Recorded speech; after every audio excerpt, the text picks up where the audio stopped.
Bom dia, meus irmãos. A graça e a paz do Senhor. Amém? Bom estar aqui com vocês. Bom estar aqui no domingo. Desafio grande estar aqui, de verdade. Vocês não têm noção como foi sair ali da cadeira e andar até aqui. Negócio complicado, mas que Deus nos ajude. Eu queria convidá-los a abrir suas Bíblias no livro de Filipenses, no capítulo 1. Nós veremos uma oração de Paulo, dos versos 9 ao verso 11.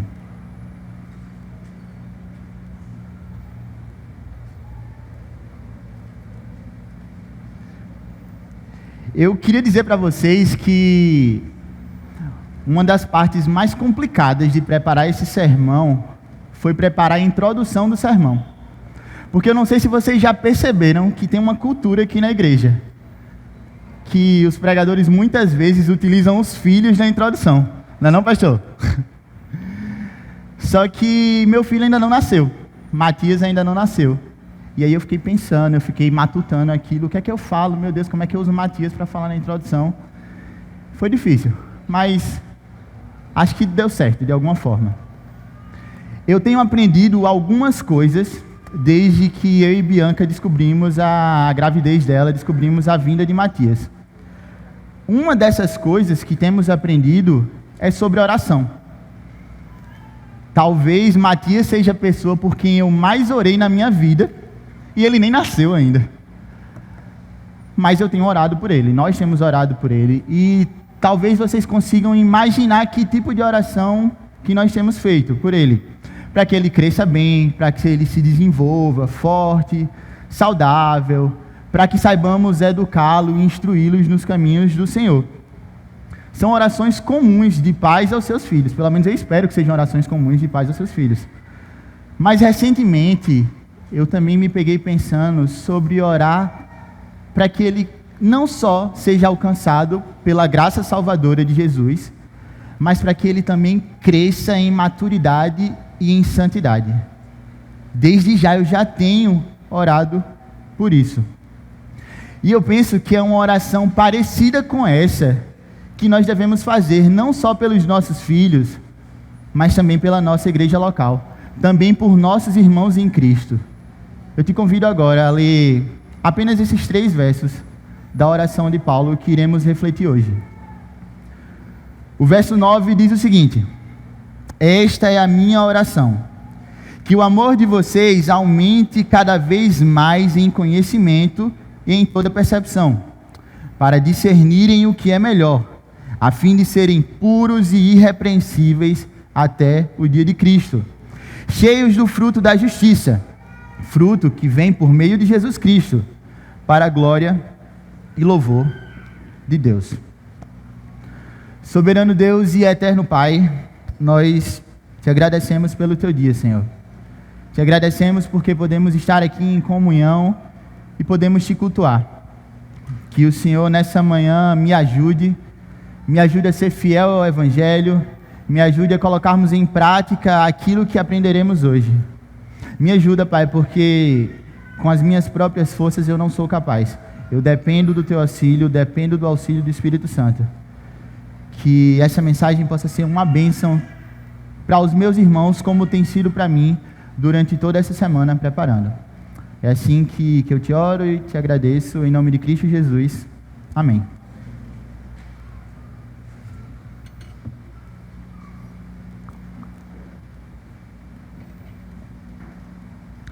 Antes de iniciar a exposição do texto propriamente dito, de ser objetivo nele, me permitam fazer uma pequena ambientação daquilo que está acontecendo, do porquê Paulo escreveu essa carta, de como era a relação dele com a igreja de Filipos. Essa é uma carta extremamente íntima. O apóstolo Paulo nutria um vínculo muito especial com aquela igreja. E assim como foi o caso de diversas outras igrejas, o apóstolo foi o fundador da igreja de Filipos. E talvez, se você não lembra de como isso aconteceu, ou onde isso está escrito na Bíblia, isso está escrito lá no capítulo 16 do livro de Atos. E me permitam lembrar algumas coisas que aconteceram. Algumas coisas interessantes aconteceram na passagem de Paulo pela cidade de Filipos. Dentre elas, aconteceu a conversão de Lídia, uma mulher importante, uma cristã importante, uma líder importante da igreja. Outra coisa importante que aconteceu foi a expulsão de um demônio que predizia o futuro. Uma escrava era possuída por esse demônio, predizia o futuro e os seus senhores ganhavam muito dinheiro. E isso foi um problema muito grande para Paulo, porque depois disso ele foi açoitado e preso. Paulo e Silas, quando passaram por lá, foram açoitados e presos. E aconteceu mais uma situação que é muito famosa, e provavelmente você lembra disso, que foi a conversão do carcereiro. Enquanto Paulo e Silas estavam louvando e orando ao Senhor, acontece um grande terremoto, as grades se quebram e o carcereiro pensa em se matar porque os prisioneiros poderiam ter fugido. E naquele momento Paulo aproveita a oportunidade para pregar o evangelho e o carcereiro se converte. A passagem de Paulo por Filipos foi pequena, meus irmãos, mas foi muito, muito, muito intensa. O apóstolo os chama de minha coroa e alegria na carta de Filipenses. E sobre essa alegria é um tema muito importante nessa carta. Alguns a conhecem como a carta da alegria. E se você quer saber um pouco mais sobre isso, no primeiro bimestre da EBD desse ano, nós estudamos o livro de Filipenses com os adolescentes. Estudamos que esse livro nos mostra qual é a verdadeira alegria, onde encontrar a verdadeira alegria, qual a diferença entre felicidade e alegria. E se você tem alguma dúvida, no final desse culto de hoje, procura algum adolescente e pergunta para ele, para saber um pouco mais sobre esse livro. Mas sim, essa carta é uma carta que de fato nos mostra onde encontramos a verdadeira alegria. Mas eu gosto muito do que diz Steven Lawson. Ela também é uma carta que nos convida a oração. A carta de Filipenses é uma carta que nos convida à oração. E a oração pela nossa igreja. Falando de modo mais direto agora sobre o início da carta. Logo nos primeiros versos, o apóstolo Paulo vai falar que ele se alegra muito quando ele lembra do povo lá em Filipos. Ele tem certeza de que Cristo vai completar a obra que já começou na vida deles. Ele tem certeza da salvação na vida deles. Paulo diz que sente muita saudade daquele povo. E tudo que Paulo fala nos primeiros versos resulta no conteúdo de uma oração, que é a oração que nós iremos refletir um pouco hoje. Paulo deixa muito claro o objetivo pelo qual ele tem orado pelos filipenses. E assim como a igreja de Filipos foi muito abençoada por essa oração, eu tenho certeza que nós hoje também poderemos ser muito abençoados e poderemos aprender muito com essa oração. Quando nós olhamos para essa oração de Paulo, nós aprendemos sobre uma oração por maturidade. Nós aprendemos que uma oração por maturidade busca as prioridades do evangelho. Me deixem repetir. Uma oração por maturidade busca as prioridades do evangelho. De que modo isso se apresenta no texto? Quais são essas prioridades? Eu quero propor 3 prioridades que se apresentam nessa oração. A primeira prioridade é que uma oração por maturidade busca o amor. A segunda prioridade é que uma oração por maturidade busca a pureza. E a terceira prioridade é que uma oração por maturidade busca a glória de Deus. Comecemos então com o primeiro ponto, que a oração por maturidade busca o amor. Nós veremos isso nos versos 9 e na parte A do verso 10, que diz o seguinte: esta é minha oração, que o amor de vocês aumente cada vez mais em conhecimento e em toda percepção, para discernirem o que é melhor, a fim de serem puros e irrepreensíveis até o dia de Cristo. Eu li um pouquinho mais, mas é um pouquinho antes. Esta é a minha oração, para que o amor de vocês aumente cada vez mais. Talvez não fique claro, meus irmãos, que tipo de amor é esse pelo qual o apóstolo fala que deve aumentar. Mas quando a gente olha para outras cartas do apóstolo Paulo, a gente consegue ver que ele ora muitas vezes, ele fala bem, ele elogia o amor fraternal dos irmãos. A gente consegue ver isso com alguma clareza maior lá em Efésios capítulo 1, Colossenses capítulo 1, 1ª e 2ª Tessalonicenses, nos primeiros capítulos de suas epístolas também. Dessa forma, é possível dizer com alguma confiança de que Paulo ora pelo aumento do amor fraternal entre os irmãos da igreja de Filipos. Mas não é tão simples assim, a gente não deveria ser tão ligeiro em passar dessa parte aqui. Porque devemos lembrar, como que o amor fraternal pode crescer? Se nós observarmos atentamente os ensinos de Cristo, nós veremos que antes de amarmos uns aos outros, nós deveremos amar a Deus. Jesus estabelece isso de forma muito clara lá em Mateus, no capítulo 22. Ele vai falando sobre qual é o maior mandamento. Ele diz que o maior mandamento é amar a Deus e, como consequência, amar o próximo. Então devemos entender que mesmo que Paulo esteja falando sobre o crescimento de um amor fraternal aqui, um amor entre os irmãos, esse amor também deve aumentar em nosso amor a Deus. Porque é impossível que nós amemos verdadeiramente os nossos irmãos sem que amemos primeiramente a Deus. Mas este amor ele também deve crescer em algo mais. A oração vai falar que deve crescer em conhecimento e em toda percepção. A expressão traduzida aqui por conhecimento não se refere a um conhecimento cognitivo, não é um conhecimento de fatos, não é aquele conhecimento de saber por saber, não é aquele tipo de conhecimento que a gente tem quando a gente se prepara para uma prova, a gente se prepara para fazer um concurso. Não é sobre isso que Paulo está falando aqui, não. Esse conhecimento é muito mais ligado ao entendimento da vida das pessoas, é entender as suas necessidades e saber a melhor forma de servi-las. Paulo não está interessado que os crentes em Filipos se tornem mais inteligentes, mas que se tornem cada vez mais sábios no agir uns com os outros. O aumento desse amor e do conhecimento, ele tem um grande motivo, para discernirem o que é melhor. É isso que fala a oração. Aqui eu gosto um pouco mais da tradução da Almeida Revista Atualizada, que vai trazer o seguinte: para aprovardes as coisas excelentes.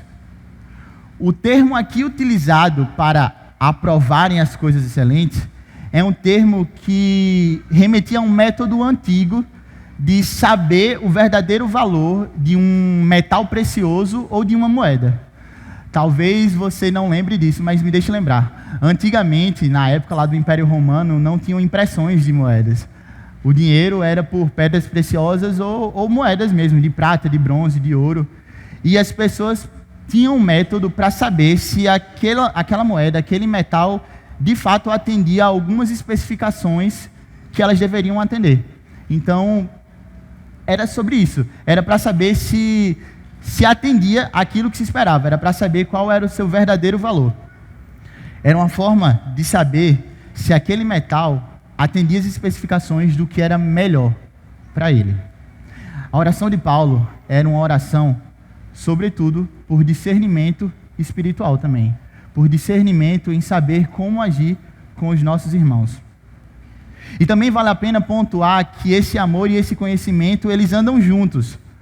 Porque o amor sem o conhecimento pode tornar as nossas práticas de alguma forma sem razão, rasas, sem sentido. Mas o conhecimento sem o amor também pode nos tornar mesquinhos, egoístas, avarentos. E é contra isso que Paulo está falando aqui. Em sua oração, Paulo está interessado que a igreja avalie as suas práticas uns com os outros. Ele não quer que a igreja tome decisões satisfatórias relacionadas às necessidades dos outros. Ele não quer que a igreja tome boas decisões relacionadas às necessidades uns dos outros. Paulo está interessado que a igreja tome decisões excelentes. Paulo está interessado que tomemos as melhores decisões possíveis. E essas decisões, meus irmãos, elas devem ser embasadas em amor, conhecimento e discernimento espiritual. Aqui as possibilidades de aplicações são imensas, mas me permitam fazer algumas. A primeira é o seguinte: o conteúdo de nossas orações pela nossa igreja local tem de alguma forma se parecido com essa oração de Paulo? E claro, aqui eu estou assumindo que nós já oramos por nossa igreja local. Se não oramos, passemos a orar. Nós temos orado para que o amor dos nossos irmãos aumente. Temos orado para que, com o amor aumentando, as pessoas conheçam verdadeiramente as necessidades uns dos outros. A gente tem orado para que os crentes dessa igreja amem cada vez mais a Deus, de forma que seja impossível que eles não se envolvam com as necessidades dessa igreja local. Eu gostaria de lembrá-los do exemplo de Neemias. Lá no livro de Neemias, vai falar que quando ele descobre a situação do seu povo, ele descobre a situação da cidade, dos muros caídos, ele imediatamente chora, ele se compadece daquele povo, ele se compadece e ora por aquele povo, ele se compadece e toma uma atitude. É isso que nós temos feito aqui nessa igreja local? Nós temos orado por nossos irmãos, nós temos nos compadecido dos nossos irmãos e de suas necessidades. Eu penso que é algo que a gente poderia fazer com muito mais vigor, com muito mais amor, uns pelos outros. Mas e sobre o seu amor a Deus? Você tem buscado amar cada vez mais a Deus? Você tem buscado conhecer cada vez mais a sua palavra? Quantas vezes nós lemos a Bíblia essa semana? Eu não estou falando hoje, não estou falando ontem, não. Eu estou falando essa semana, 7 dias. Quantas vezes a gente leu a Bíblia? Nós realmente amamos a igreja? Ou a gente tem vindo aqui por uma simples convenção social? Ou será que é porque a gente aprendeu isso, que a gente vai ganhar alguma coisa muito boa de Deus? Ou não, talvez, eu já sei, você aprendeu com seus pais, você foi obrigado desde pequeno a vir para a igreja, e você cresceu e hoje você não sabe fazer outra coisa. Então você está aqui todo domingo batendo ponto como se fosse seu trabalho. É isso que acontece? Ou você ama tanto a Deus que não suportaria a possibilidade de não poder cultuá-lo, que quer aprender cada vez mais e mais da sua palavra, que quer conhecê-lo cada vez mais. Eu espero que seja isso que esteja acontecendo conosco. Eu espero que esse amor a Deus esteja aumentando cada vez mais. Porque lembremos, meus irmãos, Cristo vai voltar. Nós passaremos a eternidade com Ele. Nós passaremos a eternidade e todos os dias nós amaremos a Ele mais e mais. E todos os dias aprenderemos mais dEle. Essa é a minha oração hoje, para que a gente possa amar mais a Deus. E com relação ao amor aos nossos irmãos, nós temos buscado amar mais os nossos irmãos, ou na verdade eles são muito chatos, ou na verdade julgamos que não vale a pena gastar tempo com eles. Mas você pode falar: ah, Alex, você não entende. Ele comemorou no gol da Croácia contra o Brasil na Copa do Mundo, é muito difícil amar essa abençoada. Eu sei, tem uma galera assim que é meio complicada, mas a gente deve amar mesmo assim. Mas falando sério agora, o nosso amor a Deus tem transbordado de forma tal que atinja os nossos irmãos? Lembremos o que diz 1 João, no capítulo 4, os versos 20 e 21. Se alguém afirmar, eu amo a Deus, mas odiar o seu irmão, é mentiroso. Pois quem não ama o seu irmão, a quem vê, não pode amar a Deus, a quem não vê. Ele nos deu este mandamento: quem ama a Deus, ame também o seu irmão. Eu sei que muitas vezes é difícil. Muitas vezes é difícil. Mas nós temos orado por aquele irmão, por aquela irmã que nos machucou, que nos feriu de uma forma tão grande que a gente não sabia que fosse possível que fôssemos feridos dessa forma. Nós oramos por essas pessoas. É muito interessante o contexto pelo qual Paulo fala sobre a oração e sobre o amor aumentar, porque lá no capítulo 4, aqui mesmo da carta de Filipenses, a gente vai ver o caso de 2 mulheres que elas não se davam muito bem, Evódia e Sintique. Então Paulo ora para que esse amor aumente, para que elas se amem cada vez mais. E isso também vale para nós nesse dia. Nós devemos amar mais os nossos irmãos, apesar dos nossos conflitos, apesar das feridas que já nos causaram. Nós devemos amar mais, não menos, os nossos irmãos. Saindo um pouco agora desse aspecto da oração, me permitam falar um pouco sobre essas decisões excelentes da qual Paulo fala na sua oração. Essas decisões excelentes que demonstrem o nosso amor uns para com os outros. É certo afirmar que a vida cristã não é uma vida em que tudo é preto e branco. Não é uma lista de pode e não pode. Não é uma lista de certo e errado. Então, talvez alguns exemplos práticos aqui possam nos ajudar a tomarmos decisões excelentes. Pai, você que é pai, eu quero falar primeiro a você. Eu sei que você tem trabalhado e que trabalhar é algo bom. Nós devemos trabalhar. É assim que trazemos o sustento para as nossas casas.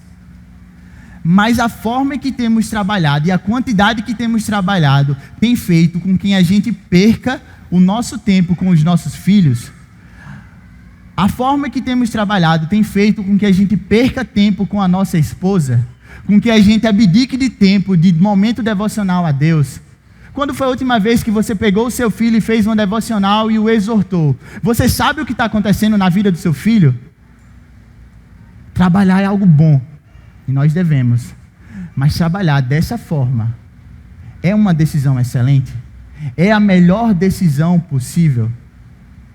E aqui eu quero também falar a você, adolescente e jovem. Estudar e se preparar para Enem, se preparar para concurso, é algo muito bom e devemos fazer. Mas isso tem feito com que você perca o seu tempo devocional com Deus. Isso tem feito com que você perca o seu tempo de comunhão com os seus irmãos. Isso tem feito com que você viva somente para isso. Essa é uma decisão excelente? Essa é a melhor decisão que você poderia tomar? E o que nós temos feito com o nosso dinheiro? Nós temos de fato nos importado com aqueles ao nosso redor que estão necessitados? Ou a gente fala o seguinte: ah não, já dei meu dízimo, meus 10%, já está lá com a igreja que se vire agora. Não tenho nada a ver mais com isso. É isso que a gente tem feito? Meus irmãos, com essas perguntas, com esses exemplos, eu não quero colocar um fardo muito grande sobre os nossos ombros. Mas o meu objetivo aqui é que a gente possa refletir nas decisões que temos tomado. As decisões que nós temos tomado têm brotado de um coração completamente transformado pela maravilhosa graça de Deus. As decisões que temos tomado têm brotado de um coração que ama cada vez mais a Deus e, consequentemente, ama cada vez mais os nossos irmãos. Que possamos refletir um pouco mais sobre isso. Nós vimos agora que uma oração por maturidade, ela ora pelo aumento do amor.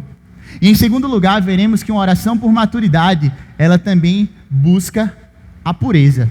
Nós veremos isso na parte B do verso 10 e na parte A do verso 11, que diz que o amor e esse discernimento devem nos tornar mais puros. Diz o seguinte: a fim de serem puros e irrepreensíveis até o dia de Cristo, cheios do fruto da justiça. O que será que Paulo quer dizer com esse trecho de sua oração? Para a gente entender melhor, é necessário compreender o contexto no qual Paulo escolhe essas palavras aqui na oração. Em primeiro lugar, a palavra puro remete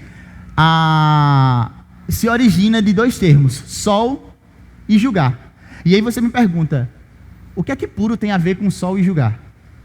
Antigamente, alguns homens mentirosos vendiam peças finas de cerâmica. E às vezes essas peças finas de cerâmica tinham algum tipo de rachão, algum tipo de imperfeição. Eles colocavam cera sobre aquela peça, de modo que escondesse as suas imperfeições, de modo que escondesse os seus rachões. E algumas pessoas colocavam essas peças no teste do sol, que era basicamente você pegar a cerâmica e colocar no sol, porque quando você coloca a cera no sol, a cera que estava sobre a cerâmica, ela derretia e mostrava as imperfeições. Sabendo disso, nós entendemos que Paulo está orando para que o amor daquele povo, o conhecimento daquele povo, seja íntegro. Que quando ele for exposto às dificuldades, não demonstre imperfeições. Em segundo lugar, o apóstolo usa a palavra irrepreensível, que de forma literal significa não tropeçar. Esse é um tema que é melhor tratado no capítulo 2 da carta aos Filipenses, que Paulo vai falar o seguinte, que os crentes devem ser inculpáveis no meio de uma geração perversa. E devemos entender da mesma forma que aquela igreja, a igreja de Filipos, deveria agir de uma forma que fosse impossível que eles fossem acusados de alguma coisa. Eles deveriam de viver de um modo a serem inculpáveis mesmo em um mundo caído. Eles deveriam viver de uma forma que eles não caíssem em escândalos. Eu tenho certeza que vocês já viram muitos escândalos de igrejas evangélicas ou de membros de igrejas evangélicas, e vocês sabem o quanto esses escândalos ferem o evangelho e ferem a igreja. Paulo está alertando sobre isso. Aquela igreja deveria ser pura. E como eles deveriam viver? A igreja de Filipos deveria viver uma vida que não se ofendesse com a luz, que quando fosse exposta à luz não teria nada para esconder. Eles deveriam viver uma vida moralmente correta. Lembrem-se do ótimo exemplo dado pela igreja lá em Atos 2. O povo vivia uma vida grandiosa de comunhão, de zelo pela palavra, de alegria, de sinceridade. Eles eram inculpáveis. Dessa forma, eles conseguiam ter até mesmo a simpatia das pessoas ao redor, daqueles que não acreditavam em Cristo. Devemos viver da mesma forma. Devemos viver de uma maneira inculpável. E até quando nós devemos viver essa pureza? Até quando deveremos viver de modo inculpável? Essa vida de pureza, ela deve seguir, como Paulo fala em sua oração, até o dia de Cristo. Os crentes da igreja de Filipos já viviam na promessa da volta de Cristo, mas a oração é para que permaneçam firmes até lá. Não importa se eles já tinham uma promessa da glorificação eterna quando Cristo voltasse, eles deveriam viver buscando essa santidade, de modo que agradassem a Deus. Paulo não diz que a vida pura deve esperar, mas que ela deve ser uma disposição do cristão desde já. William Hendricks vai falar que a vida inteira deve ser uma preparação para aquele grande dia, para o dia da volta de Cristo. Pois esse será o dia em que o verdadeiro caráter de cada ser humano será revelado. E se tivermos imperfeições, se não formos puros, se formos impuros, todas essas imperfeições serão reveladas. Mas se de fato confiarmos em Cristo, nós sabemos que Cristo quebrará todo o jarro e construirá um novo, totalmente perfeito e sem imperfeições. Paulo ainda completa dizendo que toda essa pureza deve resultar em algo. Deve resultar em serem cheios do fruto da justiça. Que fruto é esse? Quando nós olhamos para esse trecho da oração, a gente quase que de imediato lembra dos frutos ditos em Gálatas: amor, alegria, paz, mansidão, longanimidade, bondade, fidelidade e domínio próprio.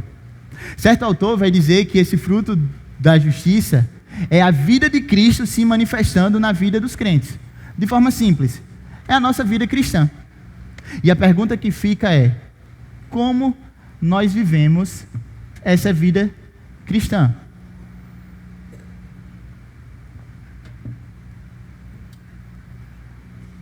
Irmãos, temos nos preocupado, de fato, com a pureza da nossa igreja local? Nós temos orado para que Deus nos ajude a sermos puros e irrepreensíveis. Nossa oração tem sido para que a nossa igreja possa dar um bom testemunho cristão?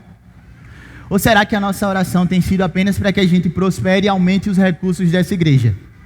Ou será que estamos interessados em orar a Deus apenas para que Ele nos ajude com o nosso bem-estar social e o nosso bem-estar emocional? Irmãos, Cristo tem um grande interesse pela pureza da igreja, pelo bom testemunho e pela pregação fiel do seu evangelho.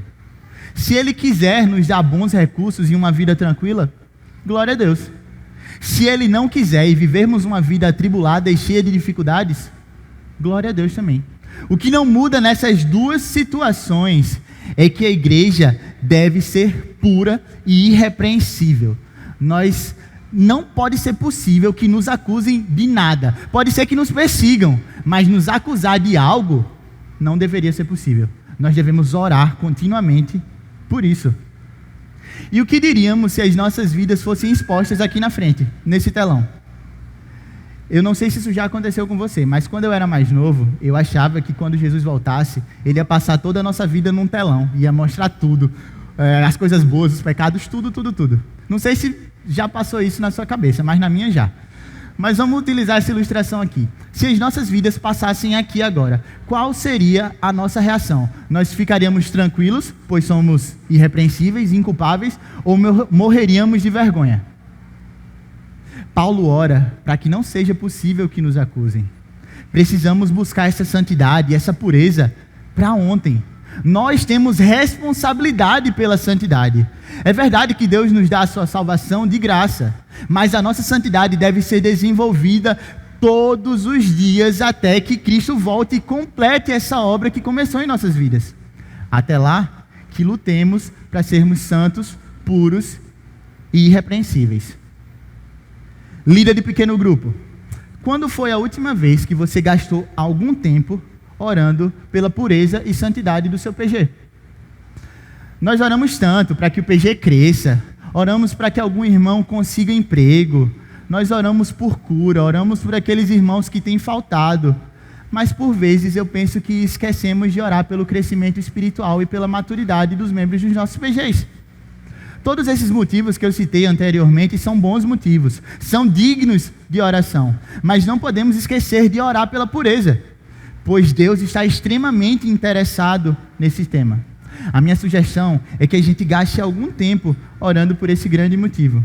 E eu falo isso não só aos líderes de PGs, eu falo isso a todos vocês que fazem parte de algum PG. Ore pelo crescimento espiritual, pela pureza e santidade do seu PG, de todos os membros do seu PG. E fazendo um pequeno parêntese aqui, eu queria falar a você que ainda não faz parte de um PG. Eu acho que está na hora de resolver isso. Por que você está querendo viver uma vida de igreja sem comunhão? Por que você está querendo viver uma vida em que você está se privando de servir os seus irmãos e de ser servido por eles? Por que você está vivendo uma vida em que você está se privando de exercitar o seu amor e de ser amado pelos crentes dessa igreja? Se você não faz parte de um PG, a minha sugestão é que você não saia daqui hoje sem procurar alguém que faça parte de um PG, se programe e vá. Não queira ser igreja sozinho, porque nós não podemos ser igreja sozinho. Porque viver igreja sozinho não é viver igreja, não é ser igreja. Ser igreja é viver em comunhão. E sobre esse fruto da justiça que Paulo cita em sua oração. Como a gente tem andado? Eu sei, a gente ainda vive contaminado por nossos pecados, pelos pecados que entraram no mundo. Eu sei que a gente ainda peca, nós fracassamos, somos por vezes egoístas, rebeldes. Definitivamente ainda não somos o que seremos no dia da volta de Cristo. Mas me permitam fazer uma pergunta. Desde o dia da nossa conversão até o dia de hoje, nós somos mais ou menos parecidos com Cristo? Nós amamos mais ou menos a palavra de Deus?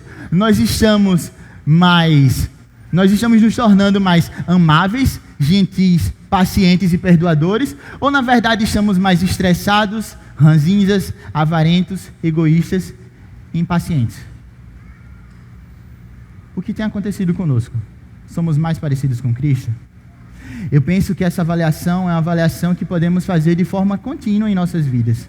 E se nos percebermos mais distantes de Deus, se nos percebermos mais distantes daquilo que deveríamos ser, que corramos para Cristo confessando os nossos pecados, pedindo auxílio para nos tornarmos cada vez mais semelhantes a Ele. Façamos isso, meus irmãos, tendo a certeza que Cristo é fiel e justo para perdoar os nossos pecados. Que se de fato Ele começou a boa obra em nossa vida, Ele irá completá-la por toda a eternidade. A oração por maturidade, ela busca o aumento do amor. A oração por maturidade busca a pureza. E por último, nós veremos que uma oração por maturidade busca a glória de Deus.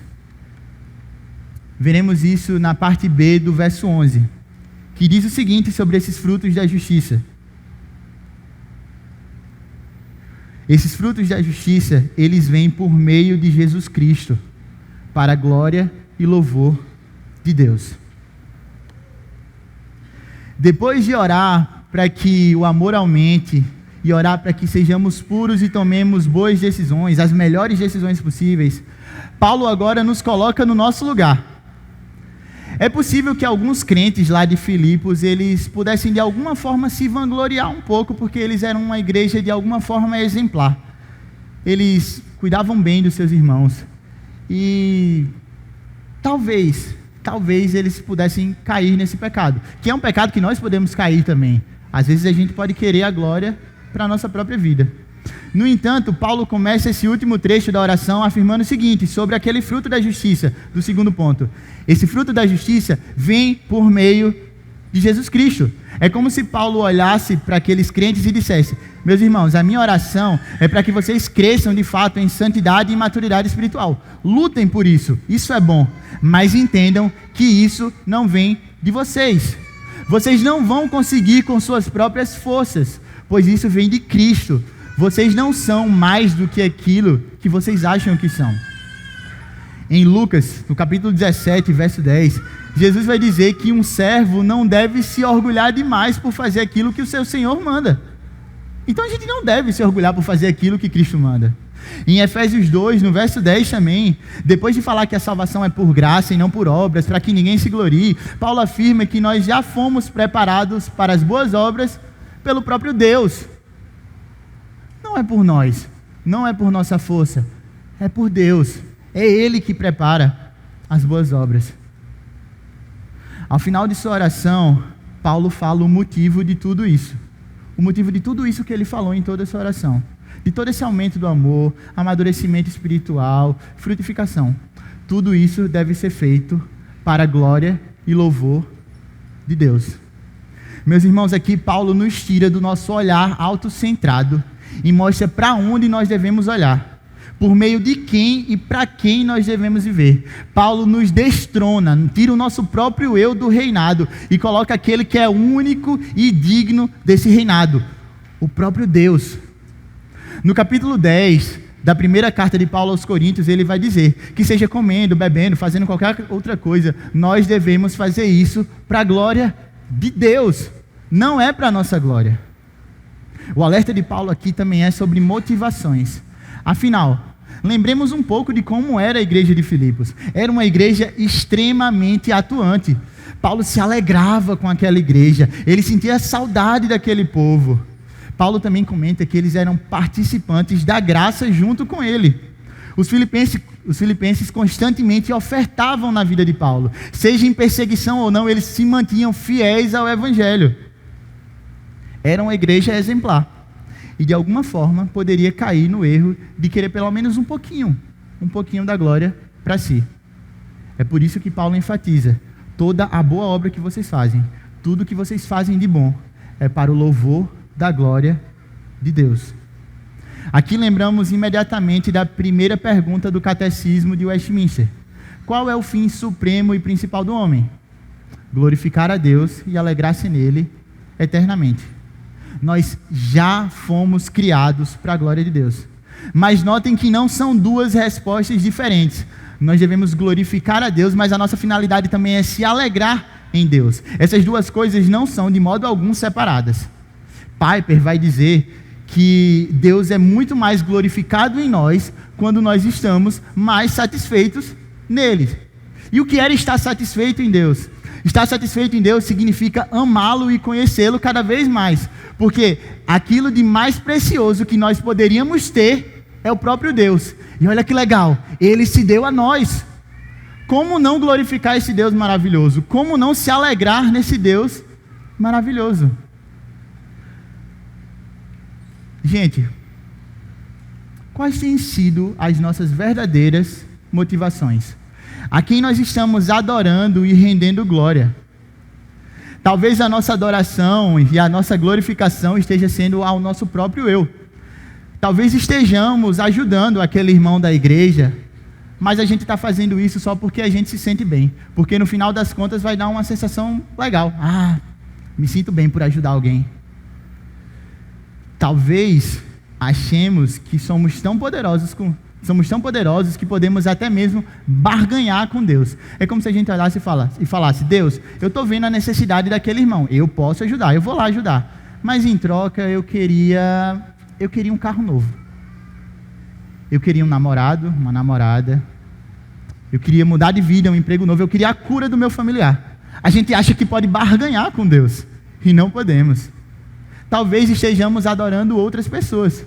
A gente está se importando tanto com o que outras pessoas pensam, que a gente está até mesmo fazendo coisas que não gostaríamos de fazer.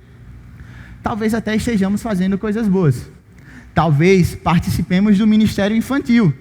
Estejamos lá ensinando as crianças e tal, mas a nossa verdadeira motivação não é o serviço e a glória de Deus. A nossa verdadeira motivação é para ganhar uns pontinhos com aquela pessoa que a gente gosta. A gente quer ser mais legal para ela. Talvez a gente seja extremamente atuante aqui no Ministério de Música, mas a nossa verdadeira motivação não tem sido conduzir a igreja em adoração e a glória de Deus. Talvez a nossa motivação esteja sendo receber elogios, porque a gente toca ou canta bem.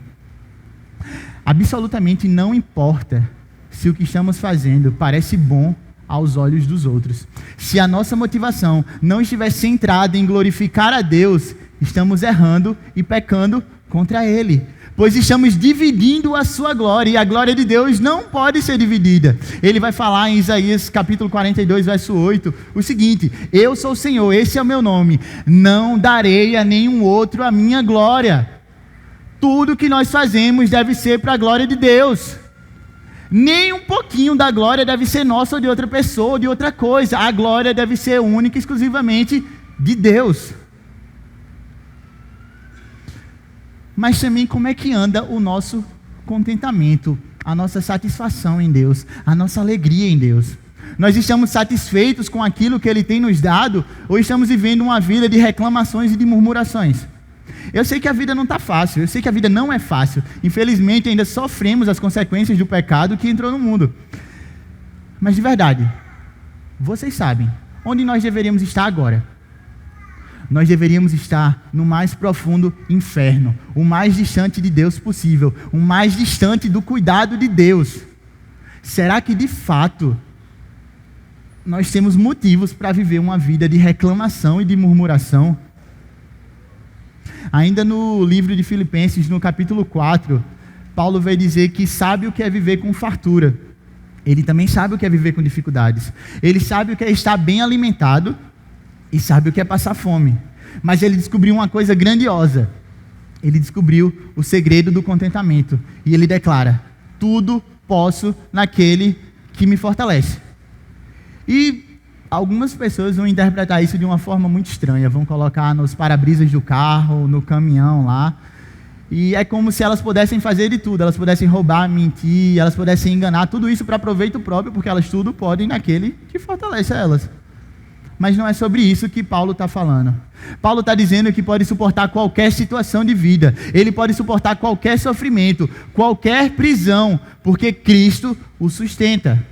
E esse também deve ser o modo que nós encaramos as dificuldades das nossas vidas. Seja em fartura ou em falta, nós podemos passar por tudo isso. Nós podemos passar por tribulações e perseguições. Tudo isso não por nossa força. Tudo isso não para a nossa glória. Tudo isso por meio e para a glória e louvor de Deus. Paulo, quando escreve essa carta, ele está preso. E a prisão dele não é nada confortável. Ele passa 24 horas do seu dia acorrentado a um soldado romano. E ele é açoitado, ele passa por muita dificuldade. Com certeza a vida de Paulo não era um mar de rosas. Mas Paulo amava aquela igreja. Paulo amava e orava por aquela comunidade. E a pergunta que fica é: por que Paulo faz isso? Se a vida dele está tão difícil. Meus irmãos, Paulo faz isso porque em um determinado momento de sua vida, ele odiou profundamente alguém. Ele odiou e consentiu com a morte dos seguidores dessa pessoa. E essa pessoa era Jesus. Paulo odiava Cristo e seus seguidores. E mesmo cometendo todas essas atrocidades, nutrindo tanto ódio, Paulo foi amado por Cristo. Paulo foi regenerado e perdoado. Ele foi chamado de Filho de Deus. E é por isso que Paulo ama tanto essa igreja. Que assim como a nossa igreja também tinha muitas falhas e qualidades, mas que também é amada por Cristo. Talvez nessa manhã você não tenha um verdadeiro relacionamento com Jesus. Talvez você tenha percebido que não ama de fato a Jesus. Você tenha percebido que você tem feito coisas boas simplesmente para ganhar a simpatia de outras pessoas. Me deixa te dar uma notícia. Basta que você se arrependa e creia em Cristo. Porque assim como ele perdoou Paulo, assim como ele regenerou Paulo, assim como ele me perdoou e me regenerou, ele pode te perdoar nessa manhã e te regenerar completamente por toda a eternidade. Ele pode te transformar completamente. Basta você crer em Jesus. Mas talvez você já tenha tido um encontro com Cristo, você já foi transformado com Ele. Mas nessa manhã você percebeu que tem tido dificuldade em amar e servir os seus irmãos. Você tem tido dificuldade em servir essa igreja local. Nesse caso eu também tenho uma notícia. Também basta que você ore ao Senhor. Você pode orar pedindo auxílio do seu Espírito Santo.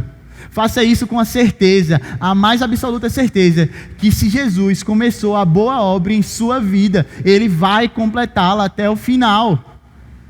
Não há possibilidade disso não acontecer. Ore com convicção. Faça isso, meus irmãos. Bom, Matias ainda não nasceu, mas eu sei que eu devo orar por ele o tempo todo. Inclusive, orar por esse amadurecimento e esse crescimento espiritual. Também é dessa forma que nós devemos nos sentir, não apenas com relação aos nossos filhos e familiares, mas com relação a essa igreja local. Porque assim como Paulo, que saibamos a importância de orar por esse crescimento e por essa maturidade. Que amemos em orações, que amemos em atitudes, que amemos e frutifiquemos para a glória de Deus Pai, único e exclusivamente para Ele. Te convido a baixar a tua cabeça, fazer uma oração agora, refletindo em tudo isso que nós falamos hoje.